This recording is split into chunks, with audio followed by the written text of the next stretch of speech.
Hi, everyone. I'm Jenn Baljko, founder of Always On My Way and the lead author of a collaborative book project called Fierce Awakenings, calling in courage and confidence to walk life's spiral path, publishing in September.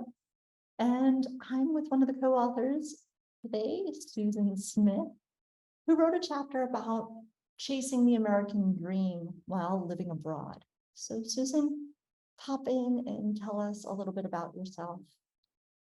Thank you, Jen. I love this question because a lot of times people talk about what they do as being who you are. So I'm going to try to fill in both. It's like I am a documentary maker and I am a professor, but I also am a mother and I also raised my granddaughter.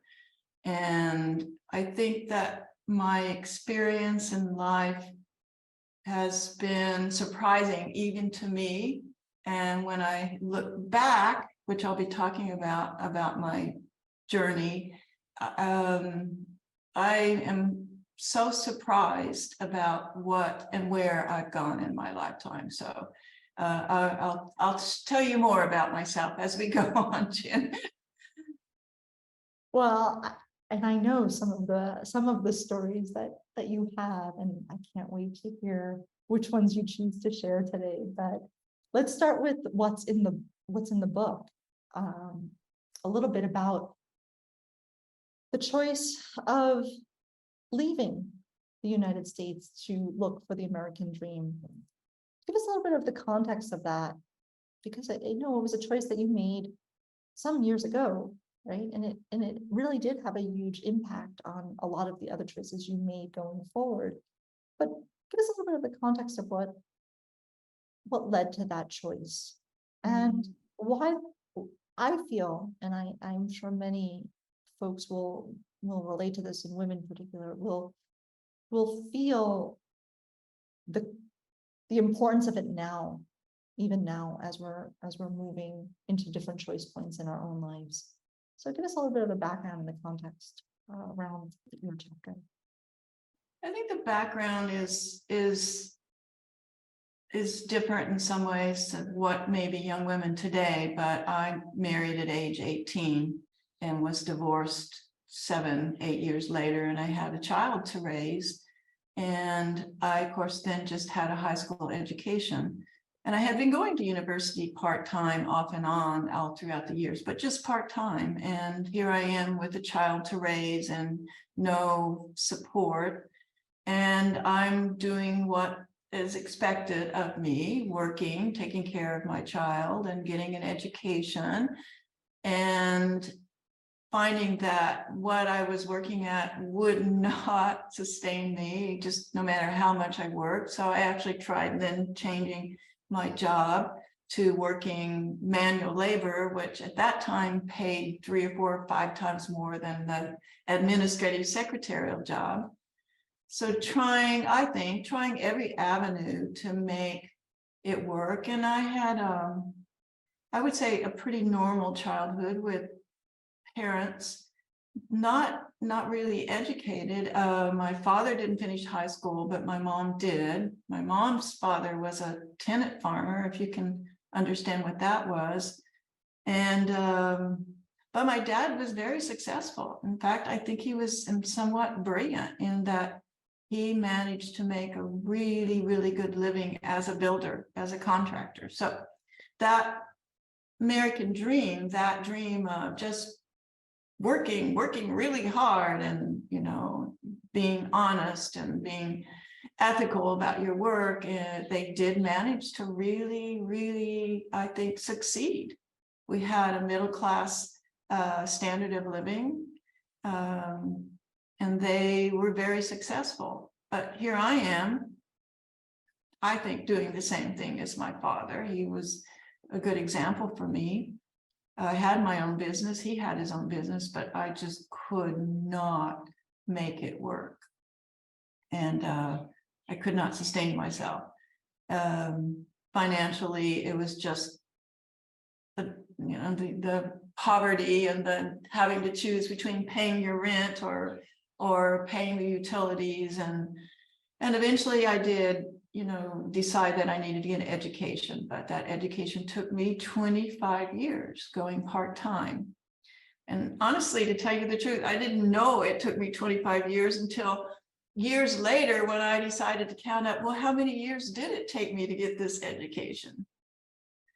And that's the context. I am now then, still with a child, getting an education and hoping that my life is going to change. That's the context. That's the backstory. And it's still so, there's so much in there, right? You talk about, it's that striving for the middle class lifestyle, that you have enough safety and security to also have enough to build a dream like your dad did, right? And that's not within your reach. And I know when you changed career, like 25 years to pursue your college degrees and the all of the things that came after that, while raising young kids and, well, your daughter at the time, right? And where did you go? How, like, you chose, you had to leave, you knew you were going to, so the idea of going back to school was the idea that eventually you were going to be building in a different direction, right? How did that, how did that shift once you decided to go for education, right? How did that shift something about where you thought you were going to go? Well, and finishing my education, because I ended up getting a master's in visual anthropology at the USC Film School, which I guess in my mind, I thought I was doing everything the way I should do. I'm getting that education and everything is going to all of a sudden change. And it's not that I don't regret getting the education, of course, but not everything changed. In fact, 9 years of struggling, I'm still struggling, I'm still not making it. And then I think for me, the self-talk, the self-blame, the blaming myself, I think that's started doing a lot more damage, as much damage as the poverty. And that is partly the reason why I want to share my story, why it matters that I want to share the story, because I know that years of struggle and years of, I think years of trying to make it all work and thinking that you're doing something you're not doing right. And you're not, somehow it's just not working. And the system, and I find the system in American system is pretty harsh, in that if you're not making it, it is about you. It is something that you're doing. It's something you're not doing right. And sharing my story with the readers matters to me, because I don't want anybody to think that same way. I don't want the self-blame to overwhelm you, because it isn't about that. It's about the system, I think, the system that we find ourselves in, the system, particularly being female or being a single mother. That system is really harsh. And there's a lot of beliefs about why people are not successful. There's a lot of values placed if you don't make a certain amount of money or if you need help. And I want my readers to question that system, question what's expected of them.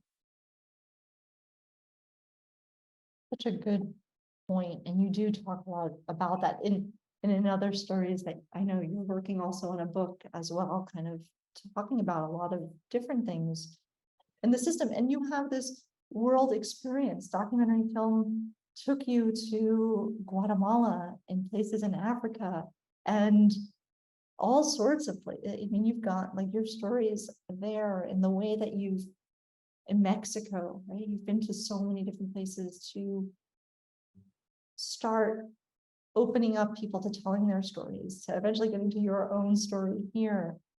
What perspective has the documentary film experience given you, the global connections you've made, and then ultimately the choice that you made to live abroad? How did that all sort of come together as like significant milestone moments to lead somewhere else? I think what changed me was realizing after so many years of spinning my wheels that it wasn't working and that I needed to do something different. And my documentary work taken me around the world, particularly working with women. A lot of my documentaries were gender, about women's struggles, women in AIDS, Indigenous women. And what I began to see was that we all, no matter how different we were, no matter whether we were born in some place in the Maasai land or living in the UAE in the Middle East, that women all, some of the struggles were the same, particularly for women. I'm not saying that because I'm not a woman of color, I'm a woman, I'm a white woman, and I have a certain amount of privileges just because I'm white, but we all share some of the same challenges, no matter of our religion, our nationality, or our racial. Oh, sorry, did you hear the cat? Sorry. Did you hear the cat? Okay, we're gonna have to, okay, I'm gonna repeat that. Hallie's just came into the room. Okay. What I noticed from my documentary work was that working with women particularly is that in spite of our nationality, our religion, our race, there are some basic challenges that we all experience. And I know as a white woman, I have privilege, but yet when you start talking about poverty, poverty sort of evens out the challenges. And the system, particularly that what I would say that gender, how gender is treated all over the world, how women are treated, there's a lot that we all share in how we're treated. One of my best friends that I met, Nancy, Maasai woman, who I've spent a lot of time with, when she tells me her story, I just sit there, and think, my goodness, how can we be so alike? She had 5 mothers, and at the age of, I think, 16, they decided that she should be married. And she just said, no, that's not going to happen. And she walked out on the marriage. Me, at age 18, I got married. And it's not that I could not have said no, but it was just like that was what was expected of me. And what else was I going to do if I didn't get married? Where was I? How was I going to take care of myself? And what kind of future did I have? I'm like, it was all laid out in front of me as a woman, what I was supposed to do. This is something that happens to women all over the world. It's not just in Maasai land, it's also in the US. It's everywhere. And so I began to see, could I have a bigger picture, a bigger perspective, and look at this system in which I was operating in. And once I started looking at the system and all the roadblocks, every decision I made or could make had a consequence, or I was sort of like I was in a cage, and every one of the rungs of the cage was blocking me. No matter where I turned, it wasn't going to work out. And of course, at age 52, I had given it a good try, a valiant try. And 9 years after getting my master's, I still was struggling. And I think I looked at myself and I said, this is not working. And then at that time, I also had taken on the responsibility of raising my granddaughter. And I'm like, you better figure something out, Susan, because what you're doing now is not going to sustain you. And I just took a big leap of faith and decided I was going to change my life. And so, and now we have a cat that's joining in the interview, who's also about the 3rd cat that I've had over in the UAE. So I could introduce Callie, but maybe she'll just join in the interview. She's beautiful. She wants also her moment. She's been with you through the whole telling of your story for and some time. long story short, because of course, I'm not trying to make it look like my life was harder than anybody else's, because I did have the opportunity to get a really good education. I actually borrow the money to get a good education, and I was very privileged and lucky. But I decided I was going to make a change, and I did an interview, and I took a job, and I left the United States, went to a country in the Middle East, or rather an Islamic country, because I knew that American dream was not going to happen for me. So I said, okay, I'm ready to try something else. There's so many threads here to follow, right? I'm so glad you brought Nancy up, because I know how important she is to you personally, but I also know how parallel your lives were in some ways. So we're going to come back to Nancy in a minute, because I know that kind of brought your friendship with her brought you to another point, where you're doing more outward sort of things. But staying with this idea that you moved to the Emirates and to this new place and started this whole new career later in life, right? In your 50s, you were doing this. And how did that feel? Because I'm feeling the difference of 50, right? Like, to start something like that at 50, what were some of the challenges or setbacks that you experienced? And then on the opposite side, what did it give you? And you write about some of that in the story too. Like, it really gave you a whole new family abroad and a whole new set of opportunities that were not available to you in the US. So what happened when you went abroad? I think that move abroad, I had no doubt it was the right thing to do. It's the most extraordinary moment in my life where I don't know why I could have such clarity that this was the thing to do, but I never doubted it. Although I left my mother, I left a boyfriend, I left all my friends, all my family, and took my granddaughter Ivy and took 4 suitcases and moved to the United Arab Emirates, a country that I'd never been to, only to find out that as a Gulf state, it was completely different than most Eastern countries, which was a good thing. But I don't know how to share how clear I was. It was the right thing to do, although it was completely, in retrospect, rather crazy if you think about it, because a country I'd never been to, didn't know what to expect, an Islamic country. Oh, and I did not mention that was after 9/11, in which I was completely dissatisfied with American policy at that time. So going to an Islamic country was like, some people considered I was going over to the enemy side.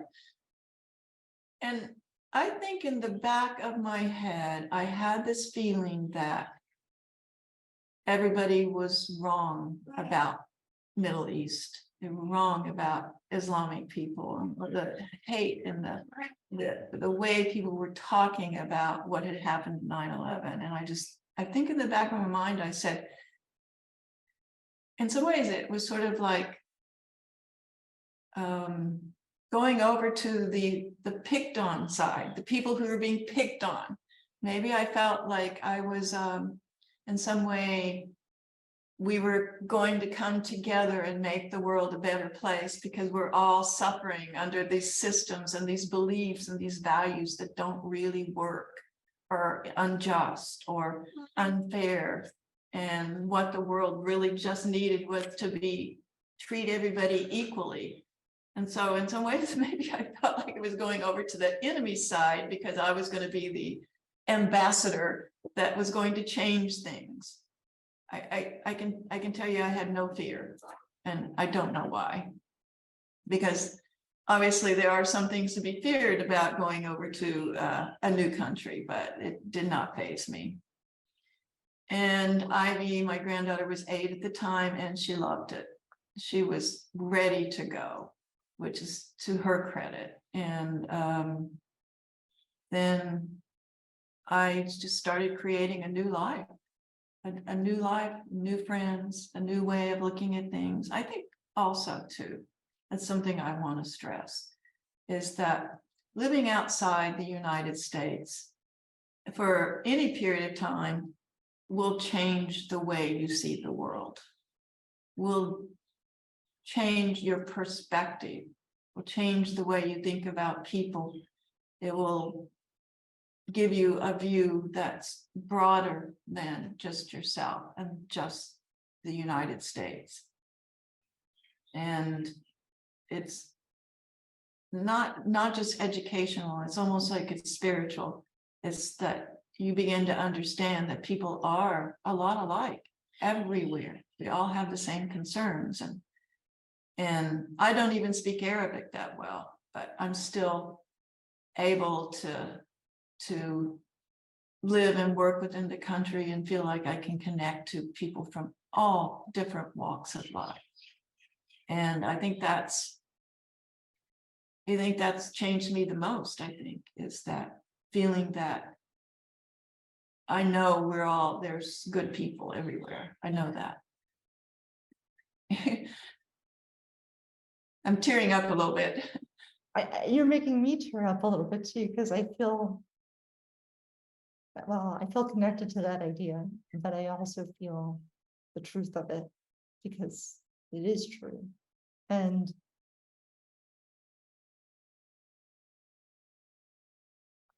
where I think it's the great moment of then talking of how you took this perspective, right?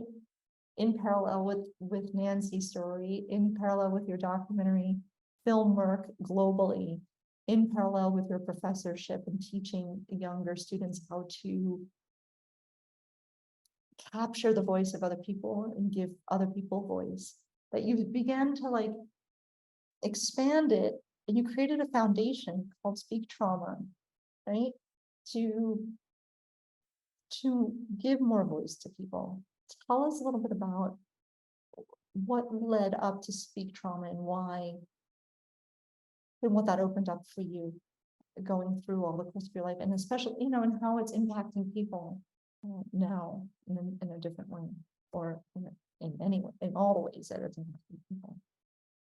The Speak Trauma Foundation's developed from more of the understanding that in my documentary work, we often interview other people, and in some ways we're telling their story. And what I wanted to do was to help enable people to tell their own stories. In other words, I don't want to tell their story. I want to give them agency. I want them to have agency in telling their story. And so in some ways, it's a progression from me being the journalist, asking questions, telling stories, to letting people tell their own stories. And in Speak Trauma Foundation, what we do now is that we teach documentary workshops so people can learn the tools, the technical tools, the storytelling tools to tell their own stories. So I'm out of the picture. I'm not telling their story. I'm helping them with to learn the techniques. And I think that I think it's a natural progression. I mean, documentary makers, not all documentaries have moved to that progression, but the idea that I'm a third party, I'm another person, I have my own bias, I have my own way of looking at things. I need to step out of this and let them tell their stories in their own words. So that's sort of the progression the Speak Trauma has taken. But what was interesting about my move to the UAE, when I look back, is that when I applied for this job in the UAE, I had never, ever planned or could have never predicted that I would become a university professor. It was never in my plans. In fact, I did not even know that the degree that I had worked so hard to get even allowed me to teach as a professor. It was a terminal degree. It was never in my plans to be a professor. The beauty of it, the amazing beauty of it, is that it is actually one of the best ways that I could have picked to try to fulfill my purpose, which is to like enable the world to be a more just and equal place. And in the fact as being a professor, I can have conversations with my students and maybe influence the way they look at things, so we can bring people together. And maybe when I thought about coming to the UAE, when I was so exasperated about what American policy was, maybe that's what I had in mind. Maybe I thought, I'll come over there and I'll be a mediator, because if I don't, what are they going to think of us? So a lot of my experience with the students here has been really gratifying, in that we have a lot of really interesting conversations. I asked my students when I left this semester, I said, what is one of the things that you really enjoyed about the class? And one of them said, I enjoyed the gender discussions. These are discussions about what the women in their culture does, what the women in our culture does, what should the guy do, how should the guy act. There's all these kind of discussions, and they just really enjoyed that kind of discussion. And I hope in our discussions, some little speck of influence comes their way when they start thinking about, women and men. But I don't know if I answered your question, Jen, but. You did. Always, it's you answered other questions I had also. So it is the, like, looking at the impact of your journey, like where you started and where you went, and how would you like to connect that to the reader? If there's one thing the reader will get out of reading your story, what's your hope? I would like my readers to get out of the story is to encourage them to seek any path that they want. Step out of what's expected. I ask them, like, what's expected of you as a woman? What's expected of you as a mother? What's expected of you? And then start questioning whether that's something you want to do or not. It doesn't matter if it's expected of you. What do you want to do? And then make a move. I don't know, and it doesn't matter if it's the right step or the next step, just make a move. Start moving down your journey, start going down your path.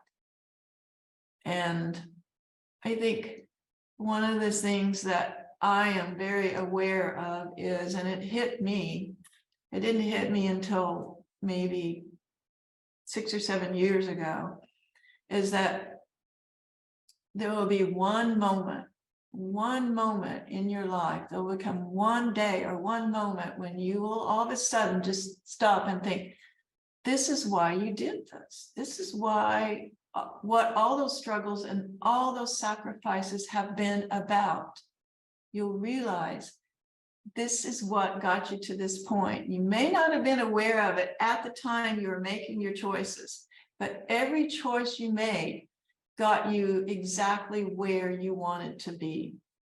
And just trusting that. And I think, Jen, you talked about that a lot, is like, decide your path, move outside what's expected of you, unless what's expected of you works. But if you want to make a change, start questioning and reinvent yourself. And I promise one day you'll sit there and you'll go, yeah, it all makes sense now. This all makes sense. This is why I did it. Well, you're leading right into the next part of it, like these qualities that you need to take, like to move, the quality that you need next step, right step, doesn't matter. What are the 5 qualities, characteristics that come to mind when we're thinking of the spiral path? Qualities that you have that you'd like to share, or qualities we all could use in general to keep moving? I think the 5 qualities, I'm not sure that I necessarily share these. But I think in some sort of essence, they were there. And I kind of played around with it and put them in an acronym, CAP, CCAPP. That's a bit of a professor in me, CAP. But I started thinking about this because there's so many, you know, and for me to pick 5, but I think the first one came up was courage. And I think, yeah, maybe I do have some courage. I think when I was a 2-year-old, apparently they had a lot of trouble with keeping me contained.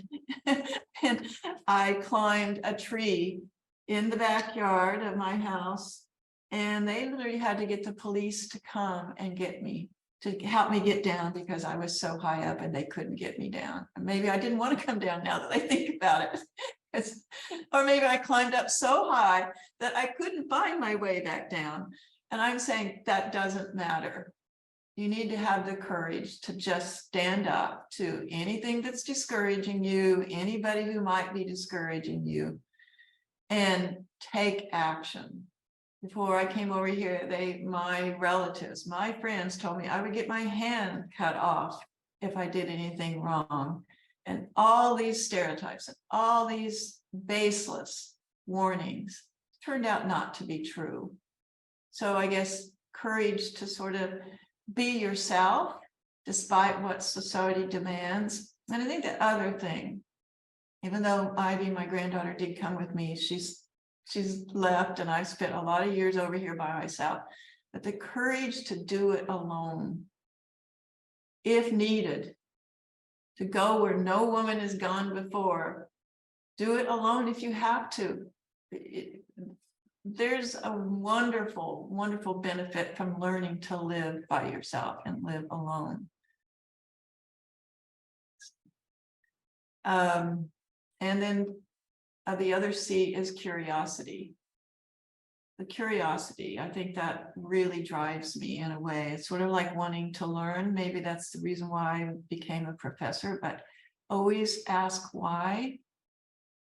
Always, always question the status quo.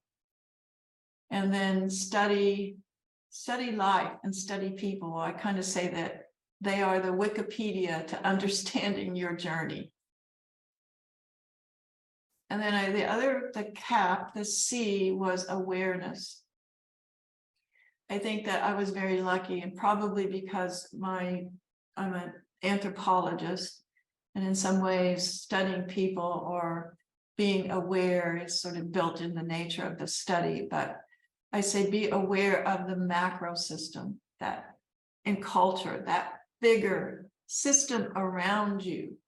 You most likely probably did not create that system. It was there before you came along. And like, where do you fall within the system? What are the expectations of you? And be aware of these expectations. Be aware how they affect your decision making. Right? Like the idea that I should. I literally had dropped the word should out of my vocabulary. Not easy, not easy to do, but every time I find myself saying should, I don't use it with my students either. I think, oh, when you say should, then if somebody doesn't follow it, then there's well, then they should have followed it. And how do you feel about not following it? It's sort of this idea of shoulds. I always replace shoulds with you could, you can, but not you should. I don't like the word should, because it leaves this impression that if you don't follow that, then you've done something wrong. It's negative. Then finally, about those expectations, just decide whether you want to continue to embrace these expectations. Do you really want to anymore? You can decide not to, right? Just decide, I don't want to do this anymore. And for CAP, there was passion. I think passion, if you have a passion, follow it, please follow it. I think I was always creative, and I never believed in getting into anthropology. It's visual anthropology, which is documentary making. It is actually very creative. And when I think back on my childhood, I think it was always there. And as I became an adult, it became really clear that my passion for creating was something that really fulfilled me. Finally, on CAP, the last thing is purpose. You like that, Jen? The last thing is purpose. Find a purpose.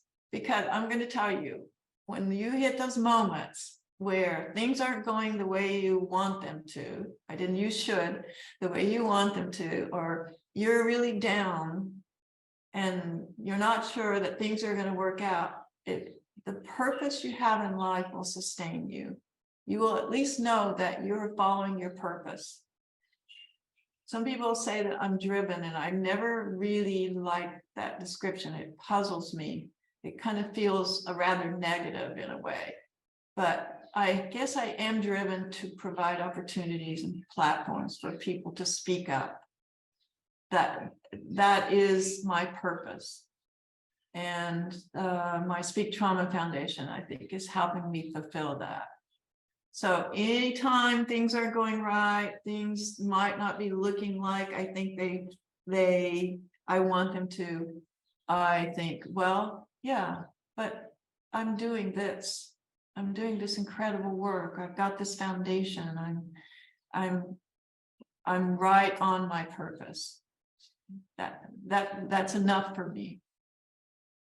I think that's all of the CAP. I love that you made it an acronym. Really, that's a really Yeah, right. And it sounds too much like a professor, doesn't it? Oh, it's great. It will definitely, and curiosity comes up often in our conversations with co-authors.